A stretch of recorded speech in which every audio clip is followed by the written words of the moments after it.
But that's what I'm about to explain that. Yes. Yes, so many people do not know what I'm about to say, but I'm going to speak my own truth. And the Senate President is allowed to counter that. It all started on the 8th of December, 2023, which was a day before his birthday and my birthday. We are birthday mates. We were all in Akpabio because he had a big fanfare in the stadium. Myself, my husband, and a few of his close friends, we went to Akpabio. And at first, we were at Ikot-Ekpene. We were in his house in Ikot-Ekpene. Then we all moved to his house in Uyo, which was about 8 p.m. And he held my hand and said he wanted to show me around his house. My husband was walking behind us, just 3 of us. We're walking around from room to room. He showed me the beautiful interior. This was done by this, by that, this designer here, he bought this from us. Like, oh, it's beautiful. And then I noticed that he hastened his pace while still holding my hand. And my husband was behind, still on his phone, but he was catching up whenever he could. And then he got to this particular sitting room, and he said, "Do you like my house?" I said, "Of course, sir. Every room, beautiful, nice interior, quality taste." He said, "Now that you're a senator, I'm going to create a time for us to come spend quality moments here. You will enjoy it." At that point, I just pulled away, and I was like, I don't really understand what exactly that meant. But then my husband now, when I turned around, I saw my husband was already near me, and the way my husband looked at me and looked at him, I was beginning to wonder, did he hear part of that inciting statements or not? And then the Senate President, too, I saw that he also had that thought, like, did my husband hear the invitation to treat or not?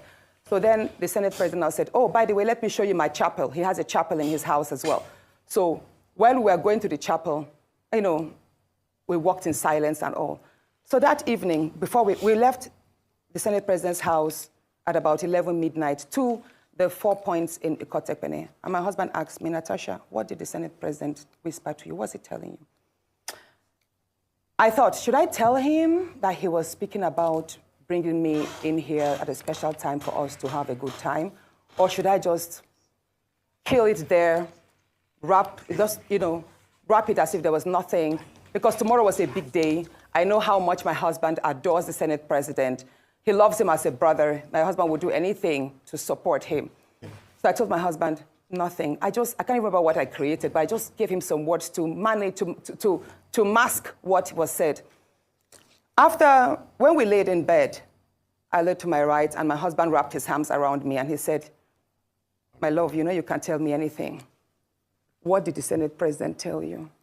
Again, I was like, "Don't you believe me?" I said, "Nothing. Nothing. Moreover, it's my birthday in a few minutes. Let's just be happy." Then my husband told me he doesn't want to see me travel out of the country alone, and I should not go to the Senate President's house because he has a guest house where many senators do go there, you know, after office to like get approvals and all that. So I told him, okay, no problems.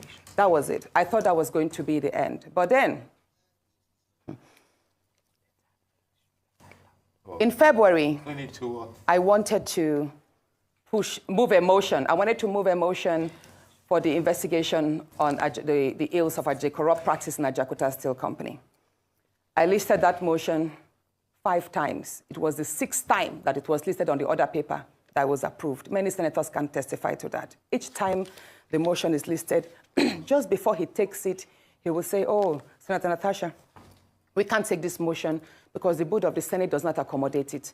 Or he will speak on others and then let it drag so that just before my motion is taken, the time will be well spent and won't. So he kept on doing that. I went to him in his office. And I said, "Senate President, you know how important this Ajaokuta Steel Company to me is. You know how important it is to my people and to Nigerians. I've noticed that you have stepped down this motion. As a matter of fact, a number of senators told me, go and see him and plead with him so that he would take it." I was like, "Sir, please, why can't you take this motion? It's very important. It's been listed." Then it was listed a 3rd time and stepped down. He then said, "Natasha, I'm the chief presiding officer of the Senate. You can enjoy a whole lot if you take care of me and make me happy." At that point, I said, "Sir, I'll pretend that I didn't hear this." He said, well, the ball is in your court. I left his office, and when I got home, I told my husband, I didn't tell my husband what happened. I just told my husband, please, can you speak to the Senate President to allow my motion scale through? I think I also spoke to the DSP, to the leader, Senator Akpabio. I spoke to a number of senators that they should please intervene and allow him to laugh. I never told them what happened. My husband had to take a trip to London. Then the Senate President traveled to London. My husband met with the Senate President in London and pleaded with him, let my wife take this motion on Ajakuta. That is very important to her. Okay. All right, Senator Natasha. Said, okay, that he did not take it because he was protecting me. Hold on, please. He didn't take it because he was protecting me. Protecting me from what?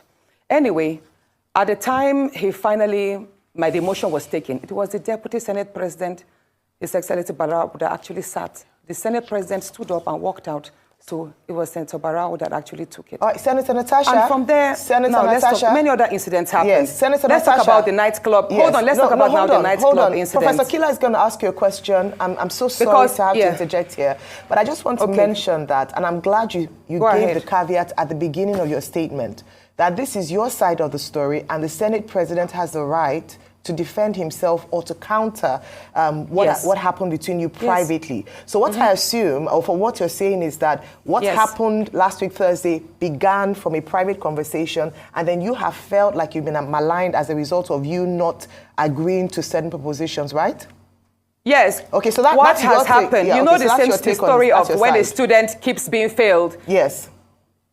Please, let me say this, Ayo. You know the situation we see in universities whereby a student is continuously being failed just because she has not slept with the lecturer. That's what I've been facing, in simple terms.